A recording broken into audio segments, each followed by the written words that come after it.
पापा ने ऐसा बोल रखा था कि आपको और कोई काम है ही नहीं, आपको सिर्फ एक काम दिया गया है पढ़ने का। राइट। बाकी चीजों पे आपको फोकस करना ही नहीं है। हाँ, तो सिर्फ आप स्टडी पे फोकस कीजिए। जनरल डेज में आप 150 से 200 क्वेश्चंस प्रैक्टिस करते ही थे। और हर लाइन से अपने क्वेश्चन बनाए कि ताकि वो लाइन मुझे हमेशा याद हो जाए। तो आपने खुद से क्वेश्चंस बनाए बिल्कुल। और आप उन्हीं को प्रैक्टिस करते थे। वाह यार, तो आपका तो आई थिंक एंड तक काफी बड़ा एक क्वेश्चन बैंक बन गया होगा खुद के क्वेश्चंस का। मैंने क्वेश्चन लिखे कहीं पे नहीं थे, बस Right. मन में बनाए थे कि ऐसा क्वेश्चन बन सकता है। वाह यार। तो उससे बस ये होता कि वो लाइन थी एनसीईआरटी की, हाँ। मुझे परमानेंटली याद होगी मेरी मेमोरी में।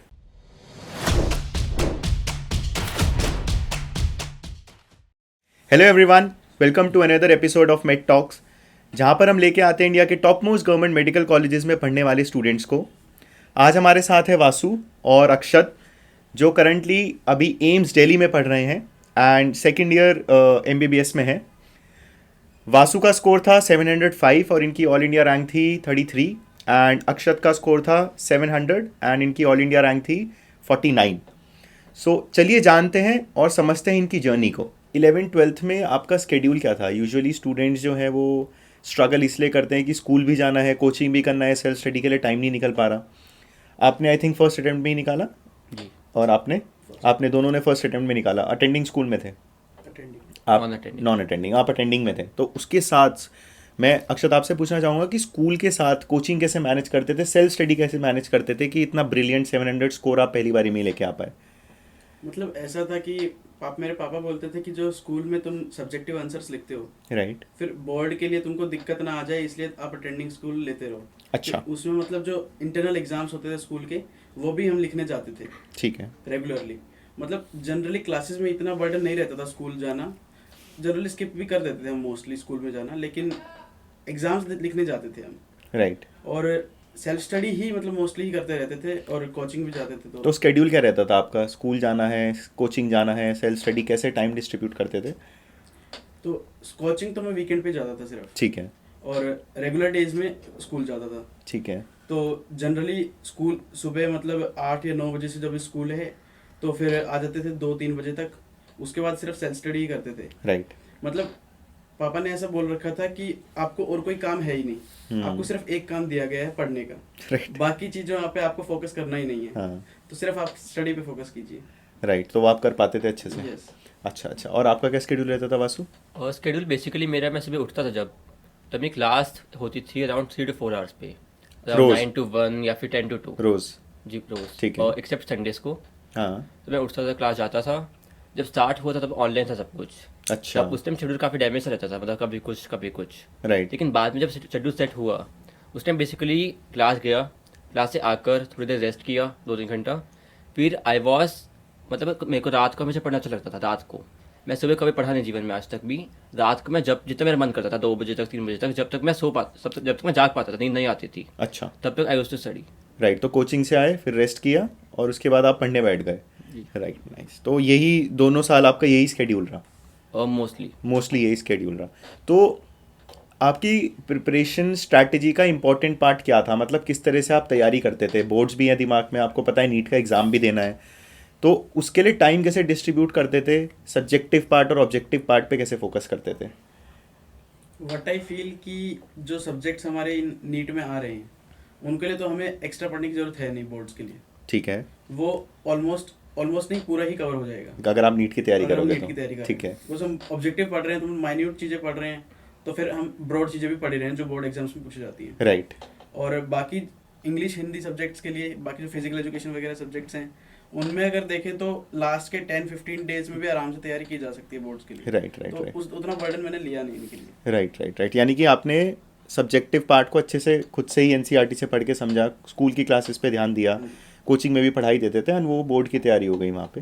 एंड क्वेश्चन प्रैक्टिस कितना इंपॉर्टेंट है और कितना ज़्यादा करते थे आप? क्वेश्चन प्रैक्टिस मस्ट है, मतलब बहुत ज़्यादा इंपॉर्टेंट है नीट के लिए। मतलब आपको एनालिसिस करने को मिलता है कि आप कहाँ पे कमी है आप में, राइट। और किन टॉपिक्स में आप वीक हो, और मतलब बार बार आपको रिपीट करना पड़ता है, प्रैक्टिस करनी पड़ती है। लाइक जैसे जनरल फ्रेज है, practice makes a man perfect, वो इसलिए ये है कि आपको प्रैक्टिस करनी ही पड़ती है।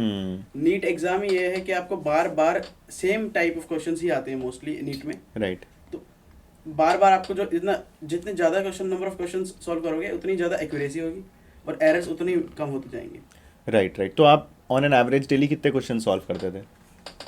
ऐसा तो मतलब फिक्स नहीं था, 2 साल में कितने किए होंगे? नहीं कह सकता ऐसा तो। मतलब फिर भी आइडिया अगर लिया जाए, पर डे 150-200 पर डे आप अराउंड करते थे क्वेश्चन सॉल्व? Yes, मतलब- राइट, मतलब उसकी फ्रीक्वेंसी आई थिंक जैसे एग्जाम आता होगा उसके पास बढ़ जाती होगी। एग्जाम वाले डेज पे नहीं, अच्छा, जनरल डेज पे। ये जनरल डेज में आप 150 से 200 क्वेश्चंस प्रैक्टिस करते ही थे। राइट, और आपकी क्या स्ट्रैटेजी रहती थी? स्ट्रेटजी बेसिकली मेरी क्या थी कि I focus theory more than practical. Theory पे ज़्यादा था दिया? कि थ्योरी अच्छे से आएगी तभी क्वेश्चन सॉल्व कर पाऊंगा मैं।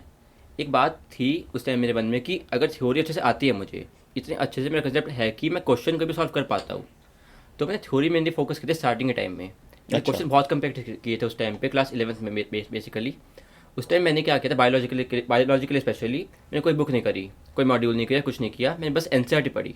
ठीक है। ऐसे सेम केमिस्ट्री के लिए भी था, मैंने केवल एनसीईआरटी अच्छे से करी थी, फिजिकल छोड़ के। फिजिकल मैंने क्वेश्चन किए थे कहीं से, और फिजिक्स के लिए तो ऑब्वियसली बात है अगर कंसेप्ट आता है तभी हो सकता है काम। तो मैंने क्वेश्चन सॉल्व किए थे फिजिक्स के लिए, लेकिन बेसिकली क्लास 11th में मेरा मेन मोटो था कि मेरा कंसेप्ट अच्छे से बिल्ड हो जाए।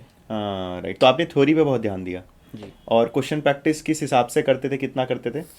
कोई फिक्स नहीं था, बस बायोलॉजी का ये था कि मेरा कि मैंने एनसीईआरटी पढ़ी है आज, मैंने एनसीईआरटी के ही क्वेश्चन बनाता था मैं अपने आप से। अच्छा। कि एनसीईआरटी के हर एक लाइन से मैंने क्वेश्चन बनाए थे उस टाइम पे, कि एक एनसीईआरटी जो बुक है वो एक ऐसी बुक है कि उसमें से क्वेश्चन आएंगे नीट में, Right. और क्वेश्चन क्या आएगा आपको नहीं पता। जो एग्जामिनर है वो क्या दिमाग लगा के उल्टा सीधा क्वेश्चन बना देगा, Right. You don't know about that. क्योंकि मैंने जो पीवाई कुछ देखे थे उस टाइम पे, इट वॉज लाइक कि एक वर्ड, एनसीईआरटी के पास एक वर्ड होता है। फॉर एग्जाम्पल कहीं पे माइक्रोस्कोपिक लिखा हुआ है, एग्जामिनर क्या करेगा, माइक्रो की जगह माइक्रो कर देगा बस। हाँ, और आप जब पढ़ोगे आपको लगेगा कि ये सही है, लेकिन वो मैंने गलत यही पढ़ा होता है। हाँ। हाँ, मैंने बस ये चीज़ फोकस की कि एग्जामिनर क्वेश्चन कैसे बनाएगा, अच्छा, और हर लाइन से अपने क्वेश्चन बनाए कि ताकि वो लाइन मुझे हमेशा याद हो जाए। तो आपने खुद से क्वेश्चंस बनाए बिल्कुल। और आप उन्हीं को प्रैक्टिस करते थे? वाह यार, तो आपका तो आई थिंक एंड तक काफ़ी बड़ा एक क्वेश्चन बैंक बन गया होगा खुद के क्वेश्चंस का। मैंने क्वेश्चन लिखे कहीं पे नहीं थे, बस Right. मन में बनाए थे कि ऐसा क्वेश्चन बन सकता है। वाह यार। तो उससे बस ये होता कि वो लाइन थी एनसीईआरटी की, हाँ। मुझे परमानेंटली याद होगी मेरी मेमोरी में। हाँ राइट, तो काफ़ी अच्छी स्ट्रैटेजी एंड आई थिंक मैंने काफ़ी सारे स्टूडेंट्स को इंटरव्यू किया, उसमें काफ़ी डिफरेंट स्ट्रैटेजी है खुद से क्वेश्चंस बनाना। एक्सीलेंट, मतलब आई थिंक सारे स्टूडेंट्स को ये करना चाहिए, है ना। एंड आपने कहा टेस्ट पे आप बहुत हेविली रिलाई करते थे, तो 2 साल की जर्नी में आपने कितने मॉक टेस्ट स्कोर, मतलब मॉक टेस्ट प्रैक्टिस किए होंगे? और स्टार्ट से ही मैं हर हफ्ते टेस्ट देता था एक, अच्छा। हर हफ्ते 720 मार्क्स का टेस्ट टाइम सेट करके। Coaching Right. में भी होता था एंड खुद से भी कभी कभार। राइट, जितना सिलेबस आपने किया हुआ है उसके बेसिस पे आपने एक टेस्ट आप जरूर देते थे? जी। अच्छा। और अगर उसका एवरेज देखे तो 2 साल में अराउंड 300-400 टेस्ट हो गए होंगे मेरे। हाँ, और उसमें क्वेश्चंस देखो कितने सारे होंगे। तो जी बिल्कुल। I think time bound manner में आपने जो शुरुआत से प्रैक्टिस की उसने काफ़ी हेल्प किया होगा, क्योंकि काफ़ी सारे स्टूडेंट्स को यही प्रॉब्लम आती है कि वो क्वेश्चन ही नहीं सॉल्व कर पाते हैं। मतलब टाइम, वो जो 3 घंटे 20 मिनट का टाइम है उसमें पेपर नहीं सॉल्व कर पाते हैं पूरा। बट क्योंकि आप पहले दिन से ये प्रैक्टिस कर रहे थे तो आपके लिए इतना डिफिकल्ट नहीं हुआ होगा, राइट। मतलब नीट के दिन भी आई एम होपिंग कि आपने ईजिली उसको कर लिया था।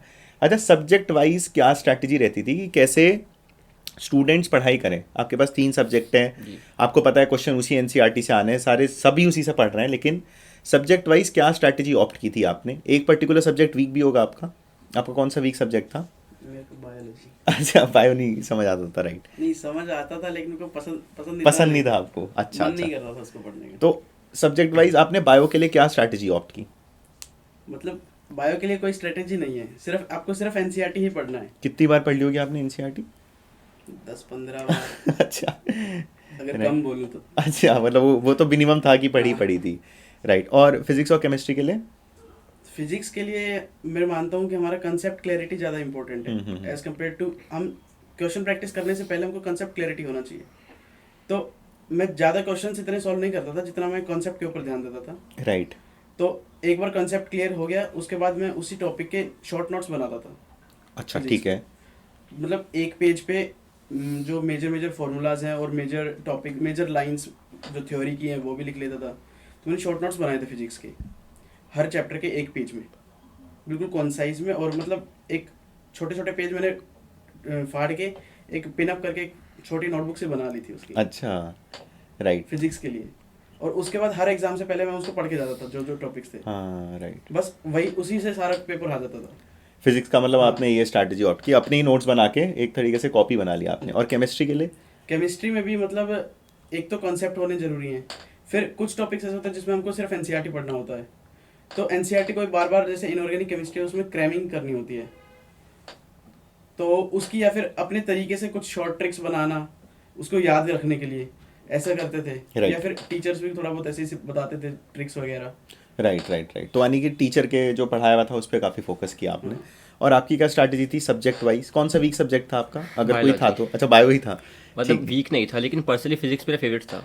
राइट, क्योंकि उसमें कॉन्सेप्ट क्लैरिटी किया तो क्वेश्चंस आराम से बनते होंगे। तो बायो के लिए स्पेसिफिकली क्या स्ट्रैटेजी ऑप्ट की आपने?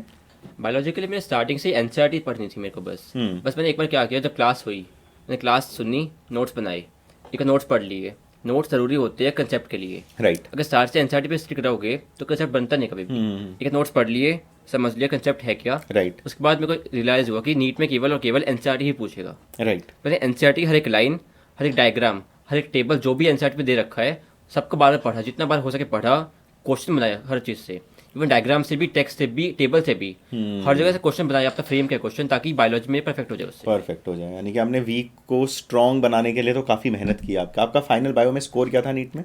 I think 355। 350, एक क्वेश्चन वहाँ पे रह गया था। राइट। एंड फिजिक्स और हाँ, माइन वाज 360। अच्छा आपका पूरा था। नाइस। अच्छा, तो आपने और फिजिक्स और केमिस्ट्री के लिए क्या स्ट्रैटेजी ऑप्ट की? फिजिक्स से बेसिकली मैंने एनसीईआरटी कभी छुई नहीं, क्योंकि एनसीईआरटी मैंने एक बार ट्राई की थी क्लास 11 के स्टार्टिंग में। अच्छा। बट मुझे लगा कि बहुत बेकार बुक है, बहुत लंबी बुक है, मुश्किल बुक है, मैंने छोड़ दिया उसके बाद उसको। बस 2 दिन देखी थी, फिर छोड़ दिया। फिर बस क्लास के जो नोट्स थे उसे बार बार पढ़ा, जितनी बार हो सके पढ़ा उसको। अच्छा। और जो कंसेप्ट था उसका, फॉर एग्जाम्पल एक डेरिवेशन है, एक कंसेप्ट है, उसको डेराइव कर हम लोगों को, बार बार उसको डेराइव किया, और अपने लिए नहीं किया, सिर्फ बाकी लोगों को भी समझाया कंसेप्ट, ताकि मुझे कंसेप्ट जो था मेरे मन में बैठ गया बहुत अच्छी तरीके से कि ये कंसेप्ट ऐसा होता है। और एक बार कंसेप्ट अगर आ गया, फिर कैसे कोई भी क्वेश्चन हो जाए, चाहे क्वेश्चन कुछ भी है, कंसेप्ट अगर आता है आपको, बहुत इजीली क्वेश्चन सॉल्व हो जाता है। राइट। तो आपने कंसेप्ट क्लैरिटी भी वहाँ पे ध्यान दिया। केमिस्ट्री के लिए देखो, फिजिकल केमिस्ट्री फिजिक्स के में एक सिमिलरिटी सिमिलर हो गया। अगर फिजिक्स में आपका क्वेश्चन सॉल्व हो रहा है, दैट इज नॉट ग्रेट। अगर आपका कंसेप्ट आता है ना, that is then it is great. Physics में और फिजिकल केमिस्ट्री में कंसेप्ट आना इज मेन थिंग, क्योंकि क्वेश्चन कोई भी सॉल्व कर लेते हैं। क्वेश्चन में कुछ होता है नीट में, बस फॉर्मूला अगर आता है आपको, तो अगर 50 क्वेश्चन है फिजिक्स के, केवल फार्मूला के बेस पे 30 क्वेश्चन सॉल्व हो जाते हैं। लेकिन कंसेप्ट अगर आता है ना, तो बाकी 20 क्वेश्चन जो है वो वहाँ से सॉल्व होते हैं। इसलिए कंसेप्ट मैंने हमेशा अच्छा रखा, फिजिक्स के लिए भी और फिजिकल के लिए भी। केमिस्ट्री के लिए भी। हाँ, राइट। और बाकी केमिस्ट्री में अगर ऑर्गेनिक की बात करें, ऑर्गेनिक सिंपल सी बात है, उसमें स्टेप बाय स्टेप चलना होता है। Start off nomenclature, then isomerism, then GOC, then further organic chemistry, जो मेन केमिस्ट्री पार्ट है। राइट। अगर बेसिकली अच्छे से करोगे, नोमेनक्लेचर आ गया अच्छे तरीके से, कंपाउंड जो है जान लिया उसको कि कंपाउंड में है क्या बेसिकली। फिर जीओसी पढ़ लिया, जीओसी में जो टॉपिक्स रेजोनेंस है और इंडक्टिव इफेक्ट है, अगर उसका बेसिक आ गया कि बेसिकली काम है क्या, तो मुझे बाकी केमिस्ट्री आएगी, एमाइंस है, अल्कोहल्स है, बहुत इजीली निकल जाते हैं वो सब भी। राइट। तो ये स्ट्रैटेजी जो थी आपके लिए आई थिंक काफ़ी सही काम की। आपका सब्जेक्ट वाइज इंडिविजुअल स्कोर क्या था नीट के एग्जाम में? और फिजिक्स 180 था पूरा जी। केमिस्ट्री में आई थिंक 170 था। केमिस्ट्री में 170, बायो में आपने बताया 355। और आपका क्या रहा था? मेरा बायो में 360 था, केमिस्ट्री में 165 था, केमिस्ट्री 165 था, फिजिक्स में 175 था। राइट, चलो सही है। तो आपने एक चीज़ बोली कि फिजिक्स की एनसीईआरटी तो आपने पढ़ी ही नहीं। तो मेरे से बहुत सारे स्टूडेंट्स पूछते हैं कि यार फिजिक्स की एनसीईआरटी पढ़नी चाहिए नहीं पढ़नी चाहिए, कितनी इंपॉर्टेंट है, तो आप कैसे आंसर करोगे उसको?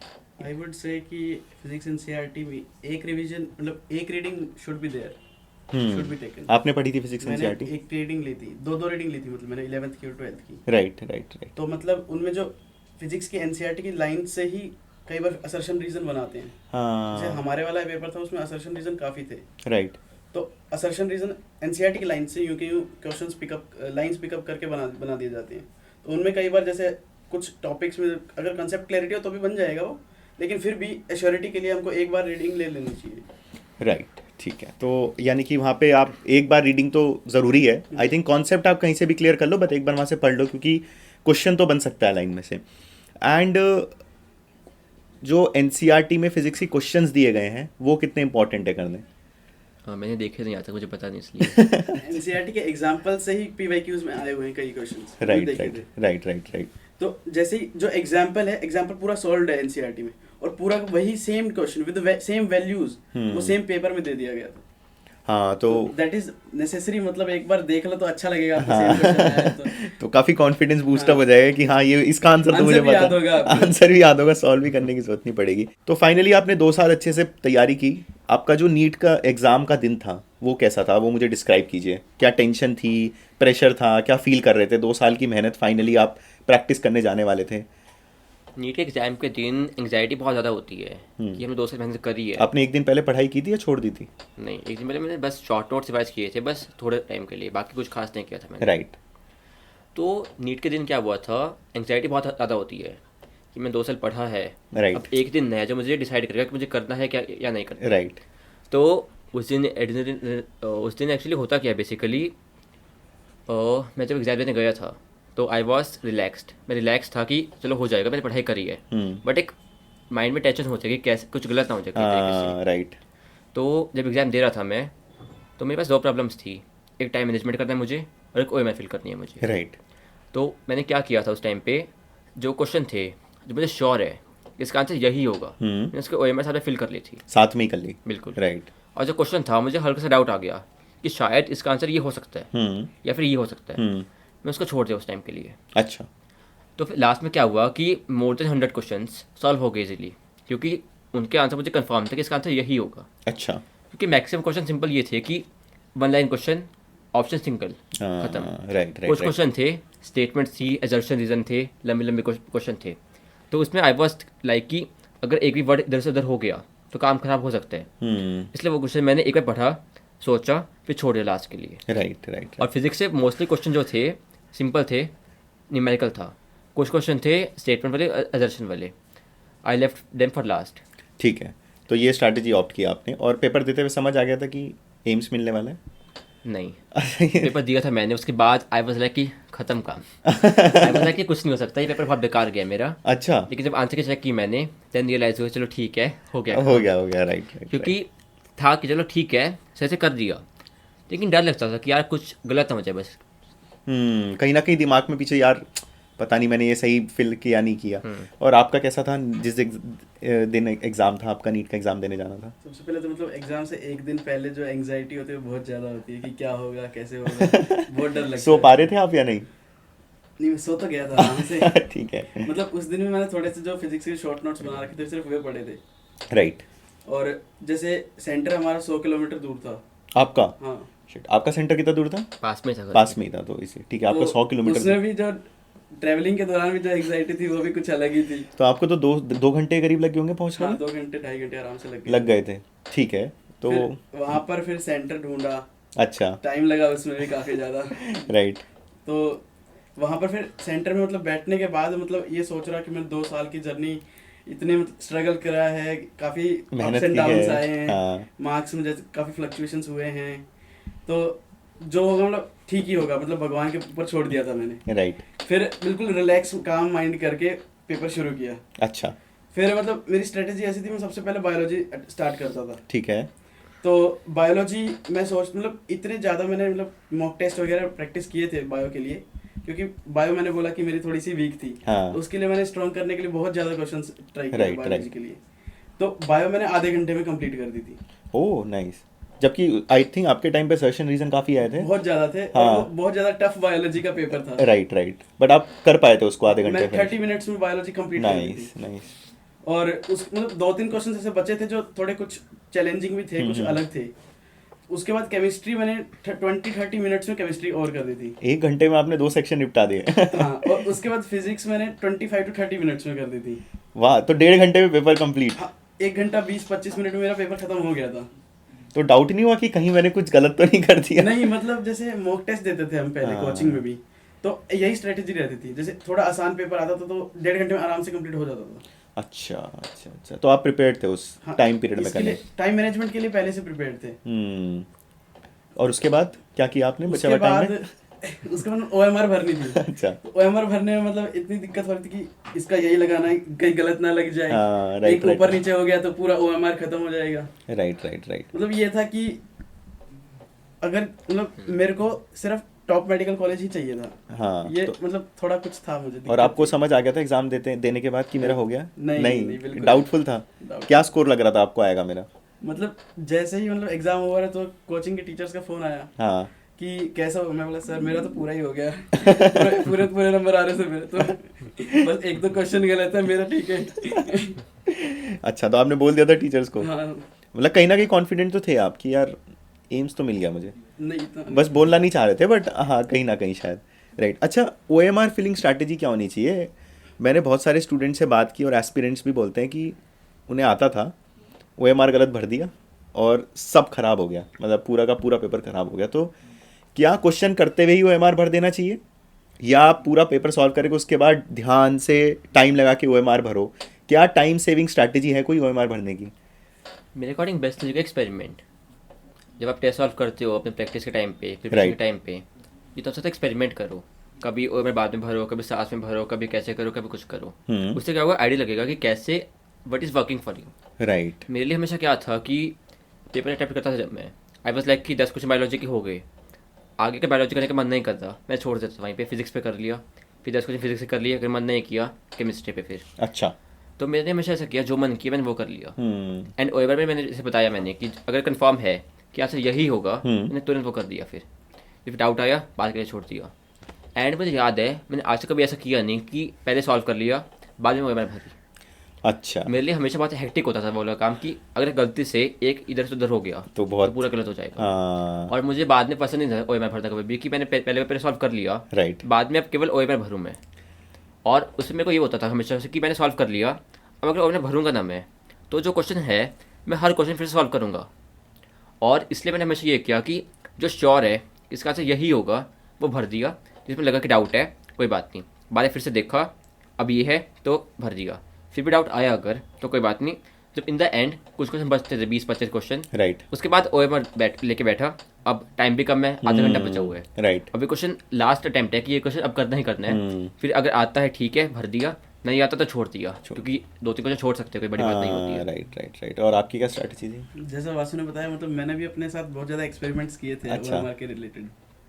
तो स्टार्टिंग में मतलब मैंने ऐसे ट्राई किया, पहले बायो अटेम्प्ट करके उसके बाद उसको भर लिया, केमिस्ट्री के बाद उसको कर लिया, फिर फिजिक्स के बाद कर लिया। लेकिन जैसे प्रैक्टिस कर रही मैंने बहुत ज़्यादा, तो उसके बाद इतना ज़्यादा कुछ टाइम मैनेजमेंट की दिक्कत आई नहीं मेरे को कभी। ठीक है। तो मैं जो मन करता था वही कर लेता था OMR में। मतलब पहले जो श्योर लग रहा, बिल्कुल श्योर लग रहा है, भर लिए सारे।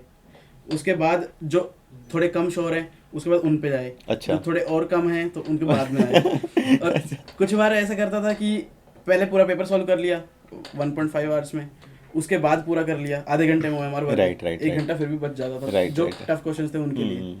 राइट। तो आई थिंक कोई फिक्स स्ट्रैटेजी नहीं है OMR फिलिंग की। आप बेसिकली जब मॉक टेस्ट दे रहे हो तब आप अपने साथ एक्सपेरिमेंट करके देखो कि कौन सी स्ट्रैटेजी आपके लिए काम कर रही है, एंड देन उसी बेसिस पे आप डिसाइड करो कि क्या करना है ना। तो मुझे आपके एक्सपीरियंसेस से यही समझ आया।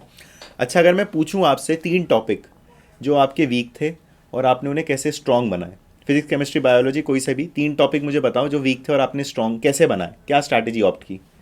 बात अगर फिजिक्स की करें तो क्लास 11th में बेसिकली कुछ चैप्टर्स है, सेंटर ऑफ मास है और रोटेशन है। राइट।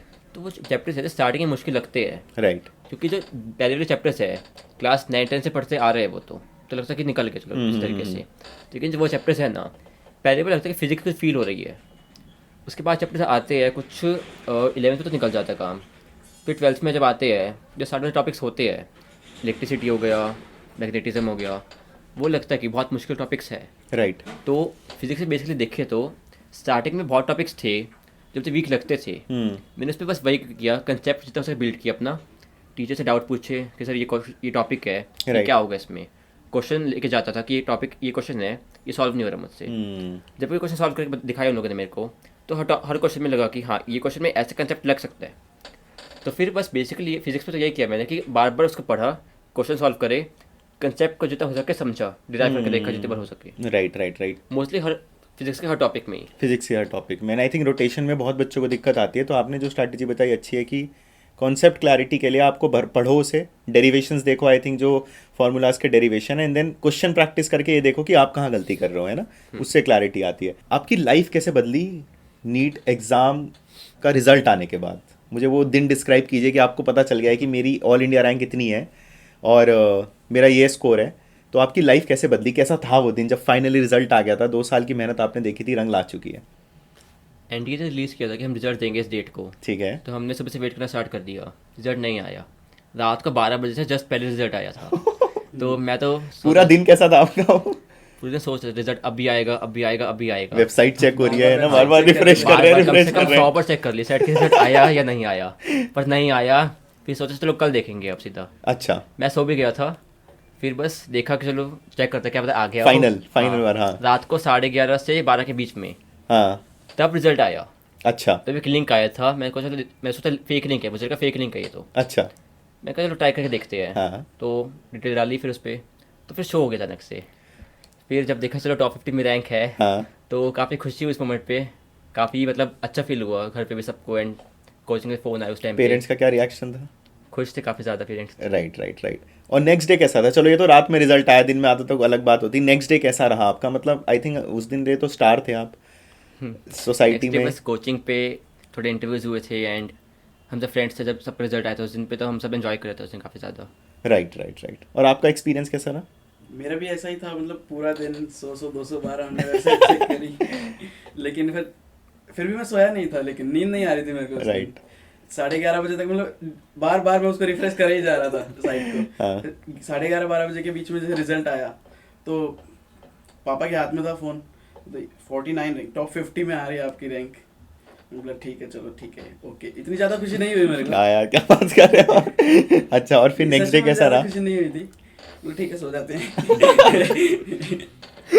और नेक्स्ट डे कैसा रहा? नेक्स्ट डे कोचिंग में सेलिब्रेशन हो रहा था, और मतलब कार शो वगैरह भी करवाए थे। राइट। मतलब कुछ वीआईपी ट्रीटमेंट मिला था।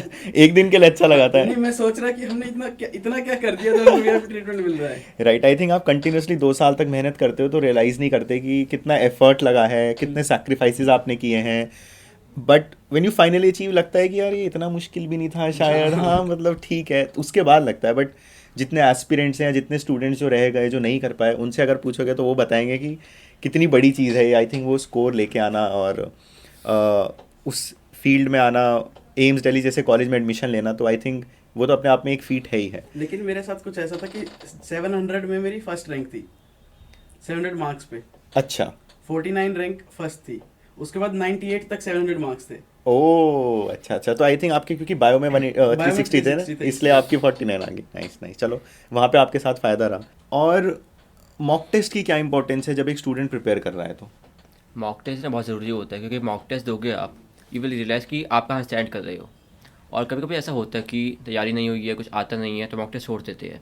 ऐसा कभी करना नहीं चाहिए, क्योंकि अगर बिना पढ़े टेस्ट दोगे तो बहुत बढ़िया है, क्योंकि उससे यू विल रियलाइज़ कि तुम्हें कितना याद है। तुमने बहुत पहले पढ़ा था, 2 महीने पहले पढ़ा था, कितना याद है। क्योंकि ह्यूमन ब्रेन की टेंडेंसी है भूलने की, कुछ टाइम में भूलता ही भूलता है हर इंसान। राइट। ठीक है, तो उससे क्या होगा, याद रहेगा कि तुम्हें समझ आएगा तुम्हें कितना याद रहता है। तो टेस्ट कभी मिस करना नहीं चाहिए, कभी मौका मिला टेस्ट देने का, देना चाहिए टेस्ट। राइट। एंड आपका क्या ओपिनियन है? मैं कहूँगा कि ये जो बोला इसने कि मॉक टेस्ट सारे देने चाहिए, जो भी कोचिंग में। मतलब स्टूडेंट्स के साथ हमारे ने क्या देखा है, बोलते हैं हमारा तो सिलेबस नहीं हुआ, अभी नहीं लिखते हैं, बाद में लिख लेंगे। आप नहीं, हमको वो टेस्ट भी देने चाहिए जिनका सिलेबस हमारा नहीं हुआ है, क्योंकि उससे हमें ये तो पता लगे कि हमको पहले से कितना आता है। राइट। या फिर उस मॉक टेस्ट के बाद सबसे बड़ा काम है मॉक टेस्ट के बाद का। मॉक टेस्ट देना सबसे बड़ा काम नहीं है, मॉक टेस्ट के बाद है उसको एनालाइज करना। हमको हमारा वीक टॉपिक कौन सा है, वो मेजर थिंग है, जो हमें पता लगता है कि हम कहाँ पे कमजोर हैं, कहाँ पे हमको स्ट्रॉन्ग काम करने की जरूरत है। राइट। तो आप कितना टाइम देते थे यूजुअली एनालिसिस को? आधा 1 घंटा। मतलब पता चल जाता था कि हाँ मैंने कहाँ गलती की, एंड देन उसको स्ट्रॉन्ग वीक पॉइंट को स्ट्रॉन्ग बनाना। हाँ, राइट, ठीक है। तो ये हो गई आपकी 11th-12th की जर्नी, काफ़ी अच्छा आपने स्कोर किया एंड एम्स दिल्ली मिल गया, ड्रीम कॉलेज सबका, जितने नीट एस्पिरेंट्स हैं। तो आने के बाद कैसा लगा, कैसा था आपका पहला दिन एम्स में जब आप फाइनली आ गए थे, ज्वाइन किया था?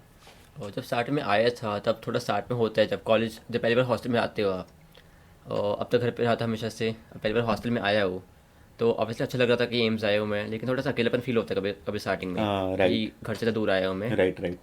तो डे अच्छा था, डे वॉज गुड। स्टार्टिंग में हमें पूरा कैंपस घुमाया गया था, ठीक है। कुछ दिखाया गया था। एंड हमारे फर्स्ट के 10 डेज जो थे, वो एक प्रोग्राम होता है वहाँ पे क्रेस्ट, तो काफ़ी उसमें हमें अच्छी एक्टिविटीज दी जाती है, घुमाए जाते हैं सब कुछ, तो बहुत मज़ा तो आया था।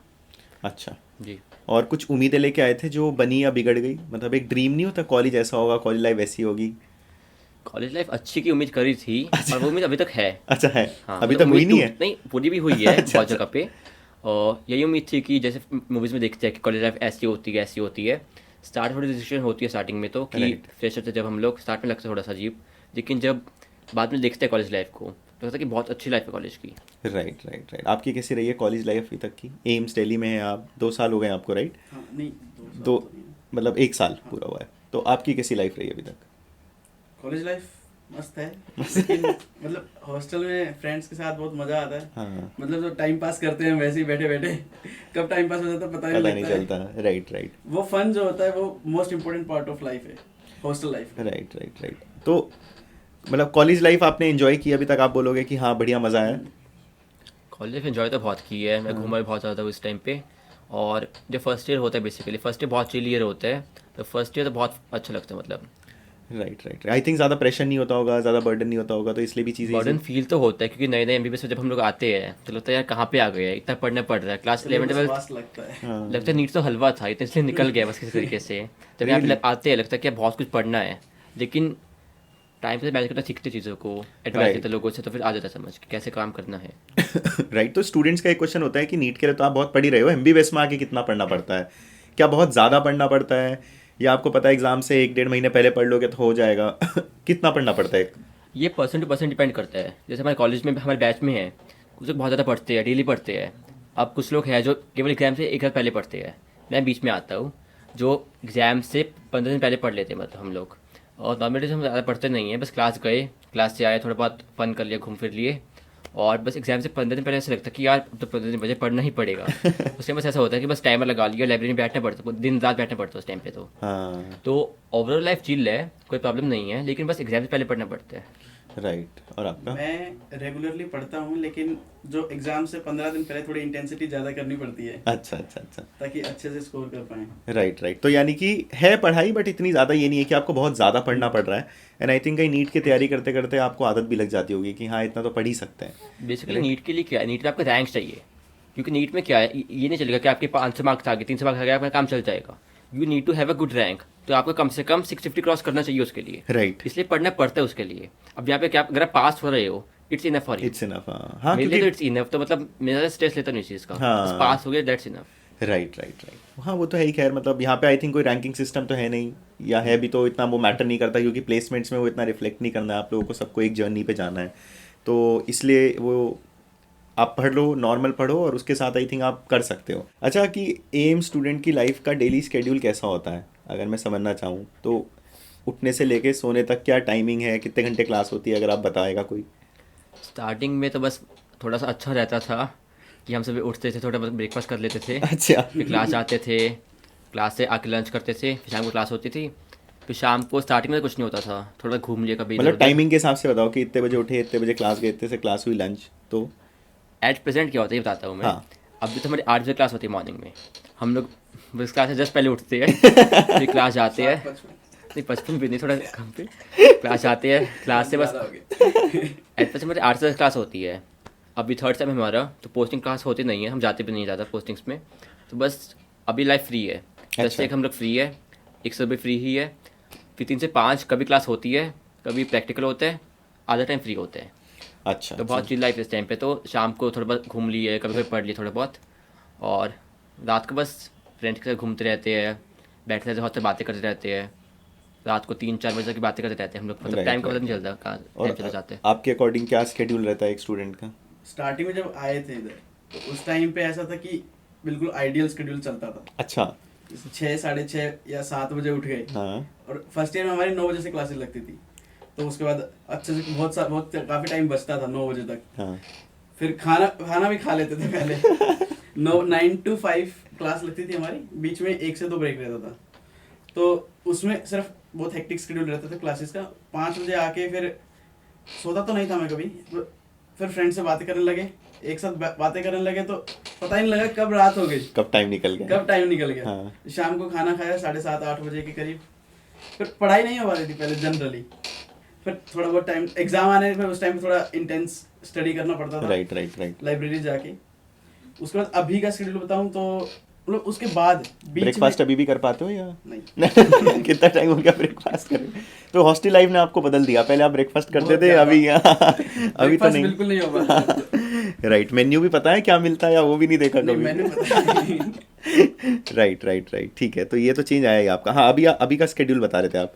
अभी अभी मैं जल्दी उठ जाता हूँ, अच्छा, 5:30-6 बजे के करीब नींद खुल जाती है मेरी। ओके, काफ़ी जल्दी ठंड के हिसाब से, ठीक हाँ। है। उसके बाद अच्छे से नहा लेता हूँ, लेकिन खाना नहीं खाता। वो आदत ही छोड़ दी आदत ब्रेकफास्ट छोड़ दी करनी है, मैंने। हाँ। 8 बजे से क्लास लगती है, 8 से 10 तक क्लास लगती है। उसके बाद 10 to 2 हम फ्री रहते हैं। उसके बाद 2 to 3 या 4 5 कभी भी तक क्लास लगती है, ऐसे कुछ फिक्स नहीं रहता। राइट, मतलब सेकेंड ईयर बिल्कुल चिल है, चिल है, कुछ नहीं है ज़्यादा। इजी इजी गोइंग है आपका, राइट। मैंने सुना है कि अब क्योंकि रैगिंग तो बंद हो गई है, बट कहीं ना कहीं पर्सनालिटी डेवलपमेंट प्रोग्राम होता है कोई, तो उसके बारे में अगर मुझे बताओगे, आप लोगों ने अटेंड किया था या नहीं किया था, या आपका एक्सपीरियंस कैसा रहा था, क्या होता है उस सेशन में? बेसिकली होता क्या है, सीनियर्स जो है वो जूनियर्स के बहुत हेल्प करते हैं, राइट, क्योंकि मेडिसिन जो है वो स्कूल लाइफ नहीं है कि आपने खुद से पढ़ लिया पास हो जाओगे आप। हाँ, खासकर एग्जाम्स के लिए खुद से पढ़ के पास होना इज़ नेक्स्ट टू इम्पॉसिबल। अगर खुद से आप सोचते हो कि खुद से पढ़ लूँगा पास हो जाऊँगा मैं, ये बहुत मुश्किल होता है। राइट, उस पर सीनियर्स की हेल्प लेनी ही पड़ती है। अब जैसे मैं हूँ, मैं हर एग्जाम से पहले सीनियर्स के पास जाता हूँ कि ये कैसे पढ़ना है, कैसे पढ़ना है। तो मेरे लिए अगर इंटरेक्शन अगर है, आप सीनियर्स को जानते हो, तो it will help you a lot in all aspects, केवल Right. पढ़ाई के लिए नहीं, जो फन भी होता है, जैसे फेस्ट है, तो सब लोग हम ही ऑर्गेनाइज करवाते हैं फेस्ट को। तो अगर सब जानते ही नहीं एक दूसरे को कि ये लोग है कौन, तो कैसे काम चलेगा। इसलिए मेरे लिए इंटरेक्शन बहुत ज़रूरी है। Right right right. तो पर्सनालिटी डेवलपमेंट प्रोग्राम का मेन इंटेंशन ही है इंटरेक्शन, बिल्कुल। कि आपका इंटरेक्शन हो जाए। और एक बात होती है कि जब एक स्टूडेंट होता है, जब वो 11th से आता है, खासकर 2 साल पढ़ के आया है वो, तो बहुत इंट्रोवर्ट होते हैं काफ़ी लोग। तो उनको खोलना चाहता है कि कैसे कैसे वो लोग कॉलेज लाइफ को देख सके, क्योंकि अगर इंट्रोवर्ट में रह गए, पढ़ते रह गए सारा दिन, तो कॉलेज लाइफ एंजॉय नहीं कर पाओगे बिल्कुल भी आप। राइट राइट, तो आपका कैसा रहा था एक्सपीरियंस? काफ़ी अच्छा रहा था, सबसे मिला था, मैं लोगों से बातें करी थी काफ़ी ज़्यादा, उन्होंने अपने एक्सपीरियंस बताए, हमने अपने बताए, तो काफ़ी कुछ सीखने को मिला था उससे। Right, और right. उसके बाद जब देखा एग्ज़ाम्स आए, तब तो खासकर लगा कि यार अगर ये इंटरेक्शन नहीं करते तो फिर एग्ज़ाम तक निकलने नहीं निकल लेते थे। और आपका? मेरा भी अच्छा ही रहा था। मतलब जैसे सीनियर्स के पास जाते थे, उनके वो अपनी बातें शेयर करते थे, हम अपनी बात शेयर करते थे। जैसे मैं अपना बताता था कि हार्ट सर्जरी हो रखी है मेरी, तो बोलते थे क्या हुआ है, मतलब टेट्रोलॉजी ऑफ फैलेट की सर्जरी हुई है। बोले इसके बारे में तुझे पता है कुछ भी? बोले नहीं है। फिर वो बताते थे जो उनको पता होता है। तो मतलब ऐसे काफ़ी ज़्यादा इंटरेक्टिव सेशन रहता है, काफ़ी इन्फॉर्मेशन मिलती है। राइट राइट राइट, तो आई थिंक वो ज़रूरी है इंटरेक्शन करना, ताकि वो आपके एग्जाम्स में भी हेल्प करते हैं और कॉलेज लाइफ का एक इंपॉर्टेंट पार्ट बन जाते हैं। एंड आई थिंक आपके जब जूनियर्स आएंगे तो आप उनकी हेल्प करेंगे, उनके साथ भी ये पर्सनैलिटी डेवलपमेंट प्रोग्राम हो। मतलब यूजी लाइफ के बाद भी जैसे डॉक्टर्स ऑल ओवर इंडिया के बेस्ट डॉक्टर्स ही हैं ये। राइट तो राइट, उनके साथ अगर कोऑर्डिनेटेड रहेगा तो अच्छा लगेगा। हाँ, राइट राइट राइट। और यूजुअली बहुत हेल्प भी होती है, ट्रीट्स मिलती है अच्छी अच्छी। अच्छा, हमारे जूनियर्स भी आ गए हैं, हम उनसे भी बहुत मिलते हैं, बातें करते हैं, Right, मज़ा right. आता है सबको। राइट, तो अभी नीट के एग्ज़ाम में 2 महीने रह गए हैं, आपके अकॉर्डिंग 2 मंथ स्ट्रैटेजी क्या होनी चाहिए? अब 2 महीने अगर है इस टाइम पे, तो आई थिंक बेस्ट यही है कि अपना रिवीजन स्टार्ट कर दो जितना हो सके, क्योंकि अब अगर टेस्ट सॉल्व करोगे ज़्यादा, तो टेस्ट का बेनिफिट सिस्टम नहीं है मेरे अकॉर्डिंग ज़्यादा, क्योंकि टेस्ट जितने हो लिए अभी तक हो लिए। अच्छा। अब मेन थिंग इज जो टेस्ट हो गए है, जो तुम्हारी गलतियाँ है, उसे देखोगे तुम्हारी गलतियाँ क्या थी, क्योंकि गलतियाँ नहीं देखे तो फ़ायदा नहीं उसका टेस्ट देने का भी। तो Right. अपना रिवीजन स्टार्ट करो, स्टार्ट से लेके अब तक सिलेबस जितना भी है, लगेगा Right. कि बहुत ज़्यादा है, लेकिन हो जाएगा, वो बहुत ईजिली हो जाता है। तो बेसिकली क्वेश्चन प्रैक्टिस पे, मॉक टेस्ट पे इतना ज़्यादा ध्यान ना देके आपका मेन फोकस होना चाहिए रिवीजन पे और कॉन्सेप्ट्स को याद रखने में, कि कितने जो आपने 2 साल की पढ़ाई की उसको कैसे आप अच्छे से रिवाइज कर सको। बिल्कुल। राइट, और आपकी? ये सजेशन मैं मतलब 2 टाइप के स्टूडेंट्स डिवाइड करना चाहूँगा। ठीक है। एक टाइप वो जिनका सिलेबस पूरा हो चुका है एक बार रिवीजन, उनके लिए मैं कहूँगा कि वो या तो अपने कोचिंग के टेस्ट देते रहें और उनका एनालिसिस करते रहें, या फिर NTA के ही जो ऐप है उसको डाउनलोड कर लें। उसमें भी मतलब काफ़ी अच्छे वैरायटी ऑफ क्वेश्चंस दिए रहते हैं। राइट तो राइट, मैंने वो सॉल्व किए थे। अप्रोक्स मैंने NTA के ही 200 मॉक टेस्ट सॉल्व कर लिए थे। अच्छा, तो उसमें बहुत ज़्यादा हेल्प मिली थी मेरे को, बायोलॉजी में स्पेशली। राइट राइट राइट, तो और दूसरे टाइप के जो जिनकी तैयारी नहीं हुई है, जिनका सिलेबस नहीं हुआ है अब तक, उनके लिए मैं बोलूँगा कि वो जल्दी से जल्दी कम से कम 1 महीने के अंदर अपना सिलेबस कवर कर लें। मतलब अगर इतना टाइम तो है नहीं कि मैकेनिज्म देखते फिरेंगे, क्वेश्चंस को कैसे सॉल्व करना है उस तरीके से देख लें। राइट उसके बाद जो बाद का 1 महीना है उसमें large number of questions practice करें। राइट राइट राइट, ठीक है, तो आपने 2 उसमें डिवाइड कर दिया, ठीक है, सही है स्ट्रैटेजी भी। अच्छा, कुछ व्यूअर्स ने हमें क्वेश्चंस भेजे हैं जो मैं चाहूँगा कि आप लोग आंसर करें। एक व्यूअर ने बोला है, how to increase marks in mock test above 630? I feel my mock test marks are stuck at 650 average. काफ़ी टाइम ऐसा फील होता है कि मार्क्स एक जगह अटक गई है। उसमें बस यही है कि अपनी गलतियाँ देखोगे, आपने गलती तुमने करी है और इस गलती को रिपीट ना करो, क्योंकि एक गलती एक मोमेंट के बाद ना गलतियाँ कम हो जाएगी, अगर गलतियाँ देख रहे हो और उसको रिपीट नहीं कर रहे हो तो, क्योंकि गलती भी लिमिटेड ही होती है, कोई ये तो है नहीं कि गलती दुनिया जान की है। बस गलती एनालाइज करते रहो और मार्क्स बढ़ेंगे अपने आप।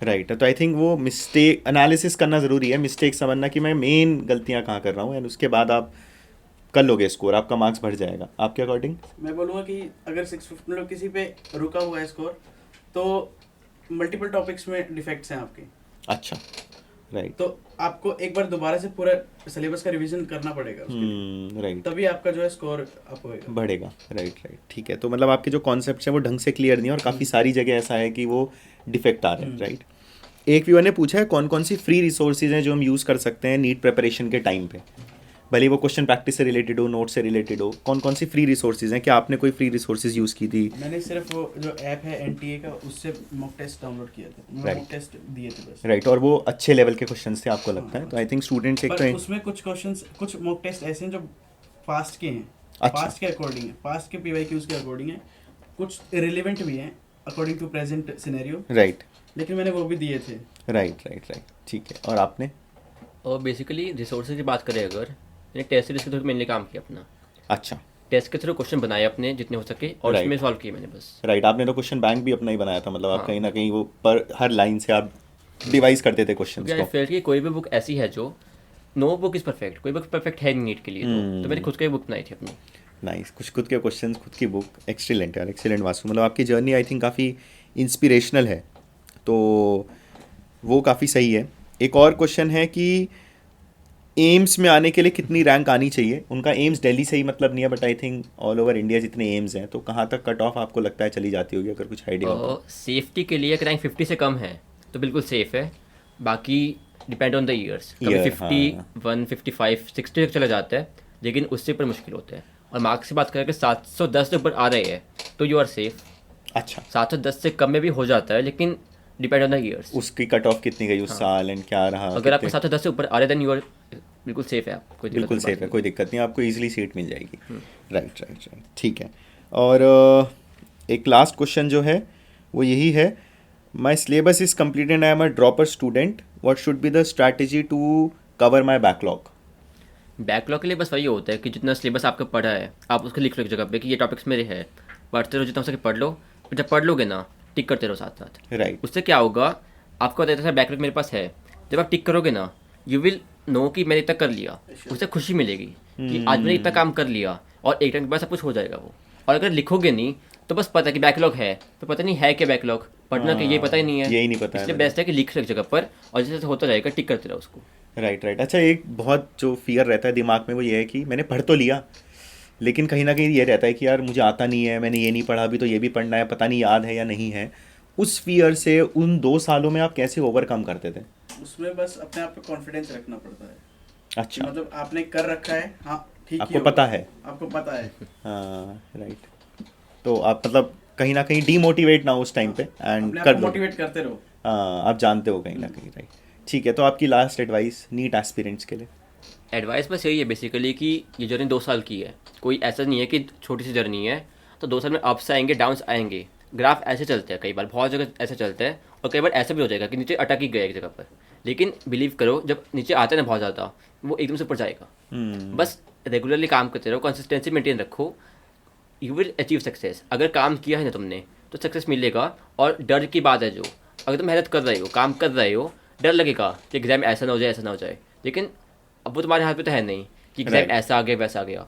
तुम क्या कर सकते हो, बस पढ़ सकते हो, बस पढ़ते रहो। और डर तो लगता ही है, बस बात है, सबको लगता है, मुझे भी लगता था, अभी भी लगता है डर कि अभी जब एग्जाम्स होते हैं मेरे। Right. तो बस चीज़ यही है कि बस हार्ड वर्क करते रहो, कंसिस्टेंट रहो, और अपना काम करने का तरीका एनालाइज करते रहो कि तुम काम जैसे कर रहे हो क्या it is working for you, क्या तुम एफिशिएंसी बना पा रहे हो या नहीं बना पा रहे हो। राइट। और आपका?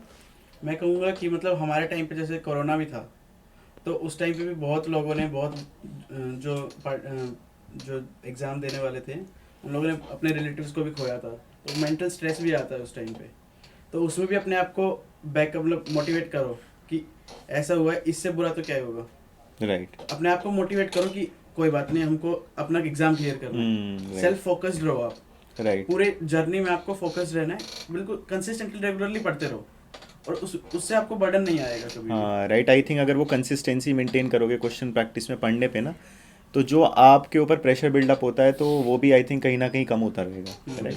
अच्छा, आप अपनी जर्नी के टाइम पे जब 11th-12th में थे, क्या क्या डिस्ट्रैक्शंस थे? आप सोशल मीडिया वगैरह चलाते थे, एक्टिव थे?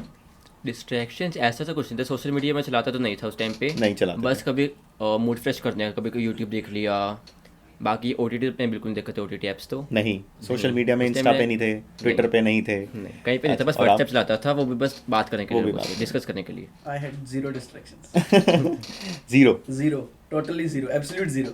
कुछ भी नहीं, कुछ कोई भी हॉबी नहीं, कोई कुछ नहीं? नहीं, बस चेस खेलता था मैं ऑनलाइन बस। अच्छा, चेस खेलते थे, तो वो आप मेंटेन रखते थे अपने आप को माइंड फ्रेश करने के लिए? Nice, excellent. तो काफ़ी फोकस थे आप शुरू से ही। ठीक है, तो व्यूअर्स ये थे अक्षत और वासु। फर्स्ट अटेम्प्ट में ही एम्स दिल्ली निकालना, 710 स्कोर, 705 और 700 स्कोर करना, आई थिंक अपने आप में ही एक बहुत बड़ा अचीवमेंट है। बट आई थिंक इनकी जर्नी यहीं नहीं ख़त्म हो रही है, अभी आगे भी they want to do much more and they want to serve the society in any way that they can. तो आई होप आपको इस इंटरव्यू से काफ़ी कुछ सीखने को मिला होगा। अगर आपके कुछ भी क्वेश्चंस हैं जो चाहते हैं हम आंसर करें तो प्लीज़ हमें कमेंट बॉक्स में बताइए। लाइक कीजिए इस वीडियो को, सब्सक्राइब कीजिए हमारे चैनल को, and keep checking out this space for more such informative content. Thank you.